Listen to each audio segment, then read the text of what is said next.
Os preços da soja testaram os dois lados da tabela nessa quarta-feira. Começaram o dia testando algumas baixas, inclusive o contrato julho foi nas mínimas, testou patamares abaixo de 14 dólares por bushel, mas o mercado voltou a subir e assim fechou o dia em campo positivo, portanto, no mercado futuro norte-americano, para nos ajudar a entender essa volatilidade. O que permitiu esse fechamento positivo para as cotações na CBOT, a gente traz para essa conversa na tarde dessa quarta-feira, seu Ginaldo Souza, diretor-geral do Grupo Laboro, para estar conosco. Seu Ginaldo, boa tarde. Seja bem-vindo. Sempre um prazer ter o senhor aqui conosco. Boa tarde, Carlos.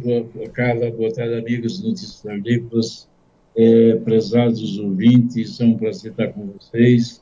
Hoje foi um dia bastante interessante, porque nós começamos com uma nova baixa do contrato julho, aí, que veio abaixo dos 14, como a Carla citou, 14,92,75, se não me engano, foi mais baixo do que o que fez a semana passada, mas em seguida o mercado começou a se recuperar pela onda de alta do trigo. O trigo teve dois fatores importantíssimos. Um foi, naturalmente, a volta da guerra entre Ucrânia e Rússia, quando a Ucrânia, pelo menos foi acusada pela Rússia de que dois drones foram derrubados e se dirigiam a prédios do Kremlin, e o outro fator foi as declarações do pessoal de Oklahoma colocando que a safra de trigo é de péssima qualidade e que os valores, os volumes, têm uma quebra muito grande. Isso começou a puxar o trigo saiu de 8 para 10, começou a subir 15, e nós vimos o trigo fechando aí com 30 e poucos centavos, o que naturalmente deu suporte ao milho e à soja. E a soja voltou, então, acima dos 14, fechando aí com 6, 7 de baixa, dependendo do mês, né? Dependendo do mês que nós estamos falando. Então, na realidade, o mercado hoje foi um pouco volátil, foi um mercado mais dinâmico do que nós temos visto nos últimos dias. Por exemplo, ontem, na realidade, o mercado reverteu tudo aquilo que fez ontem do lado negativo. Carla. Seu Ginaldo, esse movimento do trigo é um movimento que nos chama a atenção? O senhor acha que é um movimento que pode ter sequência aí nos próximos dias, nas próximas semanas, e continuar dando suporte às cotações, não só da soja, mas também do milho? Ou trata-se de algo bastante pontual? Eu acho que é um assunto pontual, principalmente a questão da guerra entre Ucrânia e Rússia.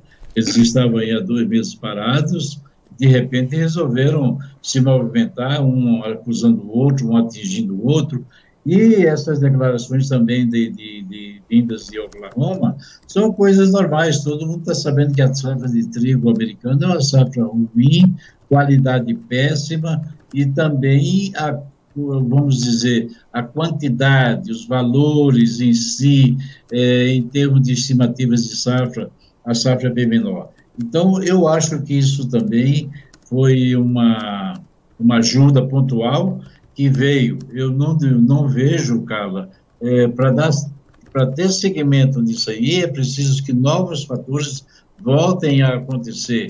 E, nesse momento, a demanda está ausente. E uma demanda ausente com a oferta que nós temos, a safra americana está indo bem, hoje os mapas voltaram a botar chuvas, claro que não tem chovido adequadamente em todos os estados, mas não é um problema, nesse momento não existe problema, e nós sabemos que é um ano de El Niño, e um ano de El Niño quer dizer ano de safra cheia nos Estados Unidos, pelo menos historicamente tem sido assim, cara. Seu Ginaldo, quando a gente olha para essa questão fundamental do mercado da soja, o mercado está trabalhando com, pelo menos por enquanto, com fatores que ele já conhece, fatores que ele já entende, e é principalmente dessa questão climática que precisariam vir novidades ou notícias novas, notícias mais quentes que pudessem mexer aí com as cotações até que elas não cheguem. O mercado deve encontrar certa estabilidade ou a pressão continua? Veja bem, cara, voltando a falar em clima, nesse momento não existe nenhum problema climático que você possa se apegar e dizer, olha, nós vamos ter um problema Não, nesse exato momento não tem. Não está chovendo adequadamente em todos os estados do leste têm recebido um pouco mais de chuva do que os estados do oeste, mas os mapas agora colocaram chuvas em várias partes vamos chamar assim, do Corn Belt. Então, isto é um sinal de que, por enquanto, está normal, está se normalizando. Você veja que o plantio que foi anunciado na segunda-feira veio tudo dentro do normal, o milho basicamente igual, soja um pouquinho antecipado, adiantado. Não existe, nesse momento, nada em que você possa se apegar e dizer, olha, vamos guardar essa soja brasileira que tem aí, vamos dizer, quase 50%, ou em torno de 50% da safra, vamos guardar, vamos levar.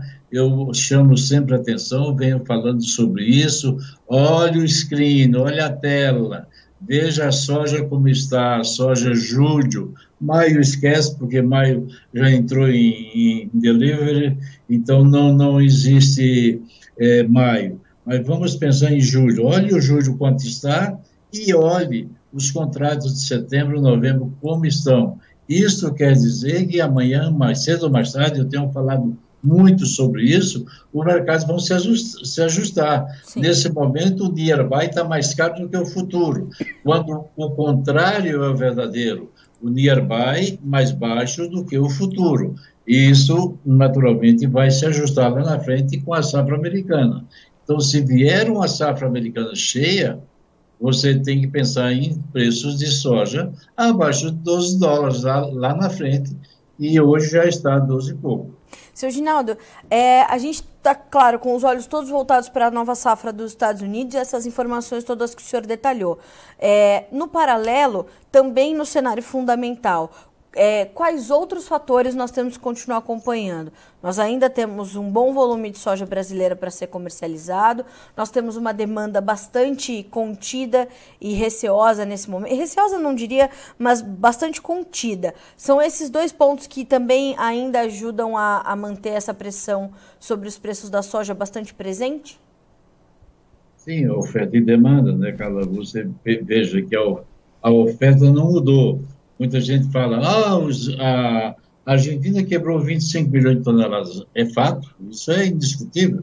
A gente está no mercado, está descontado. Mas o Brasil aumentou quase 30 milhões de toneladas na sua safra, e isso também está no mercado. Então, nós temos a questão da oferta e da demanda.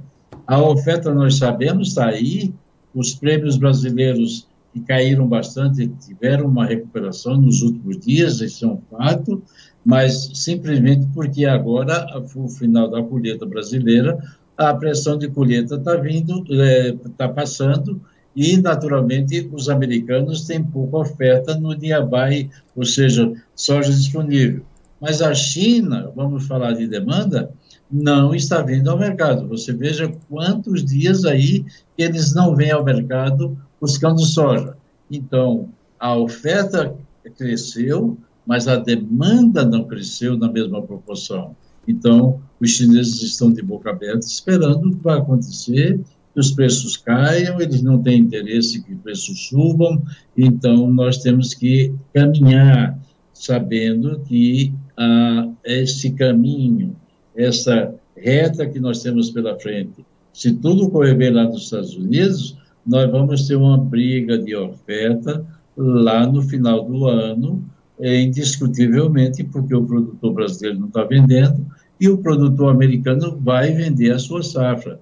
Não se iluda que o americano tem um custo que ele coloca lá, nós sabemos hoje como é que funciona as questões de custos, mas eles colocam $3 de uso da terra, de custo da terra.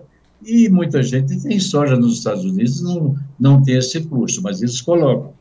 Ao contrário daqui, aqui no Brasil nós temos bastante gente que tem muita terra arrendada e os custos são elevados. E essa gente que não vendeu, agora está muito preocupada, porque naturalmente sabe que os preços podem encontrar uma barreira pela frente, o dólar não está ajudando, a entrada de recursos está sendo muito grande. Você veja que hoje o Fed, anunciou o aumento de 0,25 nas taxas de juros, tentando com isso conter, vamos dizer, a inflação, que eu não creio que eles fecharão o ano aí com 2% de inflação.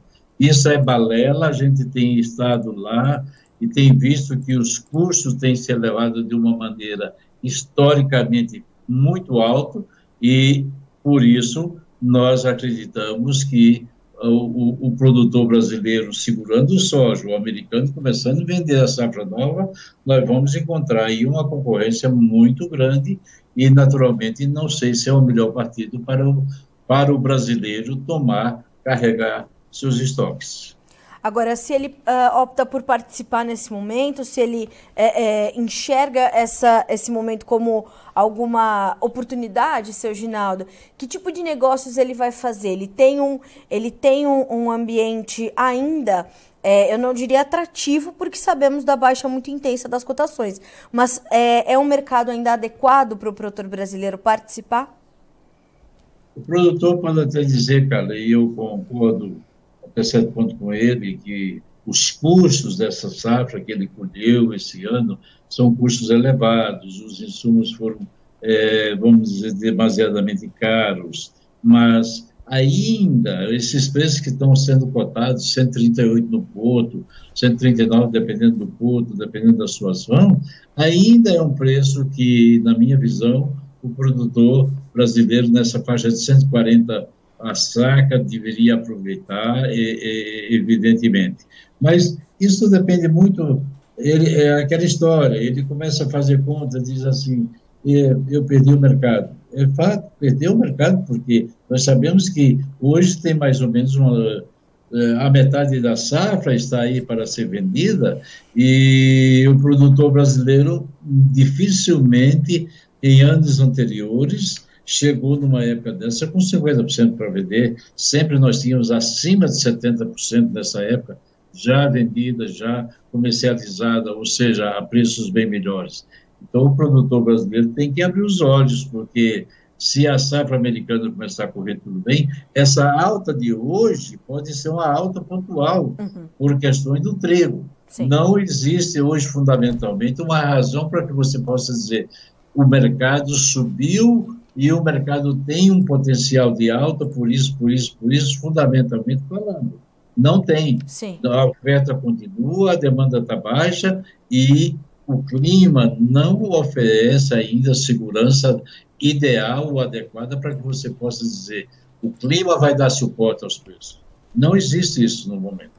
Seu Ginaldo, os prêmios aqui no Brasil reagiram um pouquinho nos últimos dias, né? Não subiram, mas pelo menos pararam de cair. Em alguns vencimentos testaram patamares ligeiramente melhores. Como é que o senhor está avaliando o comportamento dos prêmios agora e o que o senhor está esperando? Porque a gente tinha uma projeção de realmente uma estabilização para esse mês de maio e um começo de melhora ali no segundo semestre. Isso ainda pode acontecer? Sim, Carla, isso é uma coisa óbvia. A pressão de colheita, a falta de espaço, tudo isso ajudou com que o produtor saísse vendendo num momento muito curto e derrubou naturalmente os prêmios. Isso é um fato, porque se o produtor tivesse começado a vender essa safra ainda o ano passado, ele teria naturalmente distribuído melhor a sua venda, teria pressionado menos o prêmio e, naturalmente, teria pegado preços melhores. Nesse exato momento, eu diria para você que o prêmio deu uma boa recuperada.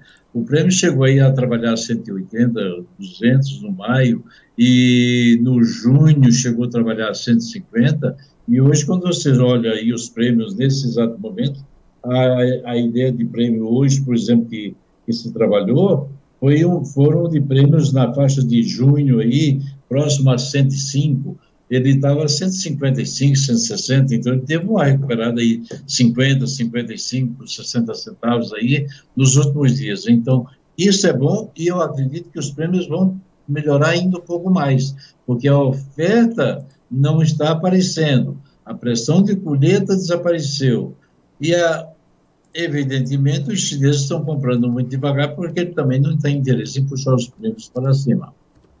Seu Ginaldo, como é que o senhor tem visto tudo isso se cruzando com esse dólar que também está bastante volátil? Hoje, o Federal Reserve, o Banco Central norte-americano, trouxe ali as mudanças que estavam previstas já para a sua taxa básica de juros. O dólar aqui no Brasil acelerou um pouquinho a baixa, em relação ao real, e voltamos aos R$ 4,99. Então, a gente tem esse cenário dos prêmios que o senhor detalhou para nós, essa condição em Chicago, nenhum sinal para mudarmos também a direção dos preços, e esse câmbio muito volátil, hoje caindo 1%. Como é que ele entra na conta agora? Como é que se forma esse tripé que resulta ali, pelo menos em referências de preços para a soja brasileira? Eu diria para você, cara, que o dólar não vai mudar muito. O dólar, o que está acontecendo é uma pressão, entrada de capital pelas exportações, pelas altas exportações. Esse dólar vai cair entre 4,90 e 5,10 por mais um período. Não creio que nós tenhamos qualquer problema político capaz, nesse momento, de influenciar diretamente nos próximos 2 meses. Então, eu diria para você que o dólar hoje caindo está recebendo um pouco da pressão também do dólar lá fora. Certo. Se você olhar hoje lá fora, o dólar chegou aí a 102, o dólar index, eu estou me referindo, chegou aí a 102 os quebrados e está fechando aí a 101,46, ou seja, com 0,46% de baixa. Então, aqui também está mais ou menos seguindo com 1% de baixa, está refletindo também a alta taxa de juros e, naturalmente, a questão do próprio dólar index, que está caindo. Então, esse dólar aí também, na minha visão, não vai ajudar o produtor brasileiro, pelo menos nesse momento, dizer, não, o dólar voltou, vai voltar para 5,50, isso vai dar suporte aos preços. Pelo menos não é isso o cenário que nós temos na atualidade, Carla. Seu Ginaldo, o produtor que escolhe ou precisa segurar para vender a sua soja no segundo semestre, que cenário ele pode encontrar e como ele pode fazer essa estratégia ou revisitar as estratégias que ele já tem para encarar essa necessidade, caso ele precise ou queira segurar as suas vendas. Mais do que isso, eu pergunto ao senhor, como é que isso fica quando começar a chegar a segunda safra de milho desse país, que pelo jeito deve ser uma grande oferta que a gente deve receber, a julgar também pelo comportamento dos preços? O produtor brasileiro é sojeiro por natureza e o americano é milheiro, né? Vamos dizer, traduzindo pontualmente a situação do produtor. Eu diria para você que essa super safra de milho que também vem por aí, que está já contribuindo, o produtor brasileiro está tentando se livrar do espaço, ele está entregando soja a fixar, com preço a fixar, está carregando para frente, e para abrir espaço para colocar o milho. O preço de milho está horrível, se você olhar, e o preço de milho é muito pior do que o preço da soja. Quando você pega a soja hoje no ponto, nessa faixa de 139, 140, vai olhar o milho. Veja o milho na B3, por exemplo, o milho para março. Meu Deus do céu, quando você começa a olhar o milho na Bolsa Brasileira, você fica assustadíssimo, porque milho na B3 a R$62, vamos dizer, é uma loucura. 61 é muito baixo. Então, automaticamente, o produtor brasileiro está tentando se livrar do milho, vai tentar se livrar do milho, mas vai levar a soja para fixar, abrindo espaço para o milho, porque ele não sabe. Se ele for vender mais milho, ele vai contribuir ainda para que os preços caiam mais. Então, é uma situação bastante incômoda. O preço do milho, aí nessa faixa de 60 e poucos reais, é um preço muito baixo e o produtor brasileiro sabe disso. Ele teve custos altos e, naturalmente, não condiz com os preços da atualidade, cara. Seu Ginaldo, o produtor brasileiro tá também muito cauteloso e muito reticente em avançar com as operações da safra 2023-24, mesmo diante de sinalizações melhores dos custos de produção? Carla, eu digo sempre o seguinte, é preciso olhar duas coisas. Eu me recordo que, quando eu era garoto, o meu pai dizia assim, ele negociava feijão, arroz, mamona, algodão, enfim, e milho. Ele dizia sempre, e ele também plantava, ele dizia sempre, nós temos que fazer sempre o custo da tua produção, você tem que vender, porque quando você vende e tira os teus custos, você nunca vai quebrar, você nunca vai ter grandes prejuízos. Então, esse ano foi um ano que pegou o produtor, de certa forma, de calças curtas, né? Não existia nenhuma razão, nenhum momento. Foi totalmente diferente do ano passado. O ano passado nós viemos de uma safra curta, nós tivemos problemas na Argentina, tivemos problemas nos Estados Unidos e tivemos uma guerra. Então, os preços foram lá em cima, tinha razão. Agora, este ano foi o contrário. Os preços teriam que fazer a via de volta, trazer de volta aquilo que ele tinha caminhado. E o produtor ficou, naturalmente, alguns, né, não vou me referir a todos, vamos dizer, pelo menos a metade, aí ficou sonhando que iria aparecer novos preços, que a quebra da Argentina seria suficiente para elevar os preços, não foi isso. Então, veja bem, eu vejo que, nesse exato momento, as dificuldades são grandes, o produtor está apreensivo, nós, naturalmente, sentimos isso. É claro que nós gostamos de safra grande e o mercado, de um modo geral, diz o seguinte: quanto mais eu prefiro ter safra grande, com preço às vezes baixo, do que ter preços altos com oferta pequena, com safra quebrando. Isto é um fato e a gente tem que cuidar muito. A questão dos custos, principalmente para quem tem terra arrendada, os custos subiram.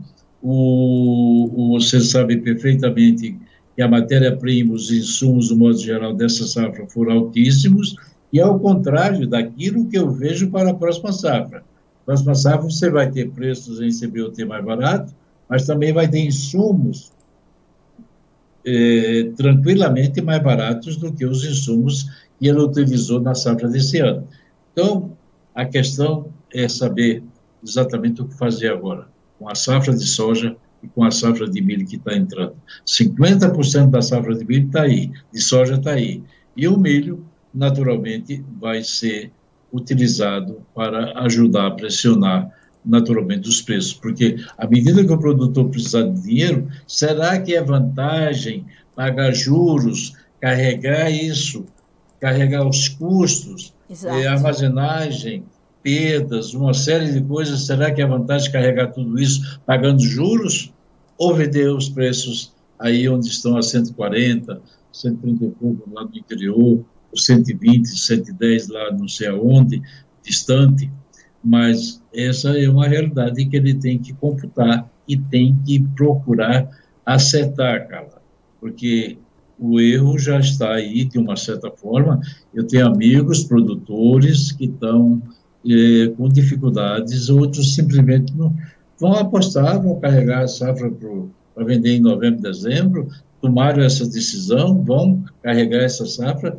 Eu acho um risco ainda muito maior, cara. Bom, Sr. Ginaldo, a gente vai continuar acompanhando, né? Os riscos estão na mesa e o produtor vai ter que saber mitigá-los, vai ter que saber lidar com isso, porque, como o senhor falou, né? O mercado vai lidar com essa oferta, a gente está numa recomposição de oferta, a gente está num outro contexto geopolítico, econômico, e a gente vai ter que ir encaixando essas peças novamente. Eu agradeço demais pela companhia do senhor na tarde dessa quarta-feira, para entendermos esses fatores juntos, o que significam para o produtor brasileiro, e o senhor é sempre muito bem-vindo para estar sempre conosco por aqui. Obrigada mais uma vez. Ok, Carla, um abraço a vocês, amigos, Notícias Agrícolas, amigos da Lavoura, meus amigos. Fiquem com Deus, que é sempre uma fonte de luz, é o nosso Criador, que vai nos orientar e vai nos guiar também, mas nós precisamos fazer a nossa parte. Um grande abraço. Um abraço para o senhor, Sr. Ginaldo, até a próxima, boa semana. Para nós. Até mais. Seu Ginaldo Souza, diretor-geral do Grupo Laboro, nos trazendo informações importantes nessa quarta-feira. A primeira delas é de que o trigo, de fato, foi quem liderou os ganhos na Bolsa de Chicago, entre as commodities agrícolas, mais de 5% de alta, ou mais de 30 pontos de ganho entre os contratos mais negociados na Bolsa de Chicago, com duas declarações importantes. Uma delas foi aquele ataque ao Kremlin com drones, né, que a Ucrânia já disse que não é responsável, a própria Rússia, obviamente, e naturalmente, no meio de uma guerra, vai acusar a Ucrânia. Então, tudo isso trouxe uma repercussão muito grande para esse mercado que está no coração dessa disputa, que já dura mais de um ano, e também as condições ali da safra de trigo em Oklahoma, que é um estado importante de produção de trigo nos Estados Unidos e que trouxe essas preocupações, portanto, com quebra de safra, qualidade do trigo, enfim. Então, essa preocupação com a oferta, mas esse ataque ao Kremlin, né, a sede do governo russo, com drones, trouxe, portanto, essa preocupação. Os preços subiram e vinham já caindo, encontraram espaço para essa movimentação de alta. Puxou os preços não só da soja, mas dos grãos, do milho também. O óleo de soja hoje também subiu, ajudando a puxar a soja. Enfim, a gente tem esse cenário. Fundamentalmente, o mercado da soja mudou? Não, né? Temos ainda um cenário que pressiona as cotações, temos fundamentos que mantêm essa tendência de baixa, né, para as cotações no mercado futuro norte-americano. Para os prêmios, nós temos uma certa estabilização e até uma recuperação dos valores aqui no Brasil e uma sinalização de que, de fato, podemos ter essa recuperação mais efetiva e prêmios positivos no início do segundo semestre, como o seu Ginaldo colocou, né, é um cenário óbvio para se confirmar devido à menor pressão da oferta, um tempo e um ritmo melhor de escoamento da nossa soja. Então, a gente tem essa possibilidade de uma recuperação considerável dos nossos prêmios a partir do segundo semestre. Agora, para o segundo semestre, fica o alerta também dessa briga de oferta que podemos ter entre a oferta americana e o restante da oferta brasileira. A gente tem mais de 50% da soja do Brasil 22-23 ainda para comercializar, quando o produtor americano chega com essa oferta efetiva ali a partir de setembro, outubro, novembro. Mas enquanto isso, minha gente, eles vão vendendo, né? Eles vão, como nós fazemos aqui, comercializando também uma parte disso antecipadamente. Até setembro, temos uma competitividade maior, mais considerável. A partir de setembro, aí o jogo já começa a ser dos americanos, mas por conta dessa oferta maior, a gente vai ver essa disputa então acontecer.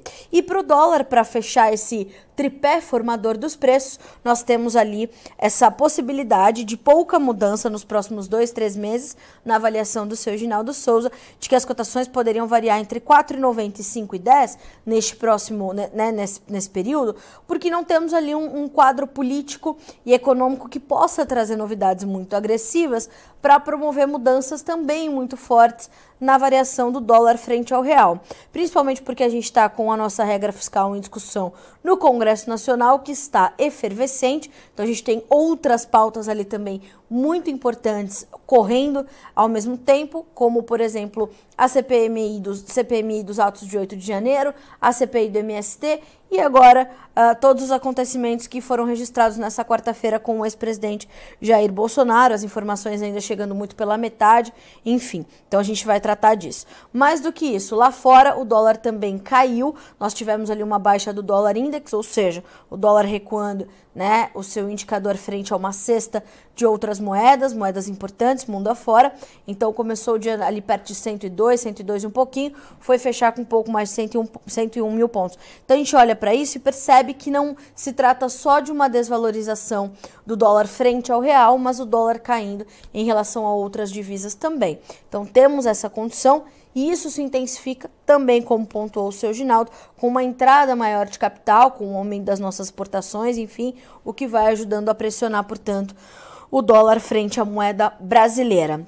Aqui para o Brasil, negócios ainda muito contidos, o produtor realmente muito reticente em avançar com a sua comercialização diante de preços que, claro, são bem menores do que nós observávamos há alguns meses. No entanto, ainda complementando a fala do seu Ginaldo para fazer comentário final para você por aqui. A gente tem preços ainda entre 138, 139 até 140 reais base Porto. São preços ainda adequados para o produtor que consegue avançar na sua comercialização. Claro que ele precisa de estratégia, mas de qualquer forma são preços que ainda podem te garantir margens importantes, tá? Para você estar inclusive capitalizado, fechar teu custo e olhar para a safra 2023-24, que já está dando sinais importantes ali para suas relações de troca. Vamos ver como ficaram as cotações no fechamento deste 3 de maio na Bolsa de Chicago. Na soja, o maio fechou a 14 dólares e 48 centos por bushel, com uma alta de 8,5 pontos. O julho, 14,17, subindo 6 pontos mais 75.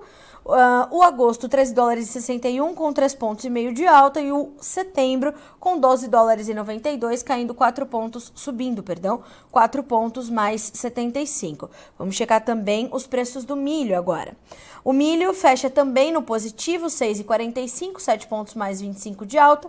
O julho, 5,88, 8,5 pontos de ganho. O setembro, 5,31, com 11 pontos de alta. O dezembro, 5,30, com 10 pontos mais 75.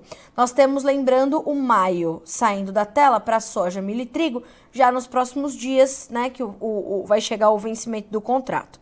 Nós temos ainda o trigo, a estrela do dia, com altas de mais de 30 pontos nos contratos mais negociados. Maio, 6,26, o julho, 6 dólares e 39, o setembro, 6,50 e o dezembro, 6 dólares e 66. Então, temos aí o trigo liderando as altas e ajudando a puxar soja, milho e derivados da soja nesta quarta-feira. A gente fica por aqui com esse boletim, mas a nossa programação continua acontecendo para que vocês sejam sempre os produtores rurais mais bem informados do Brasil. Até mais!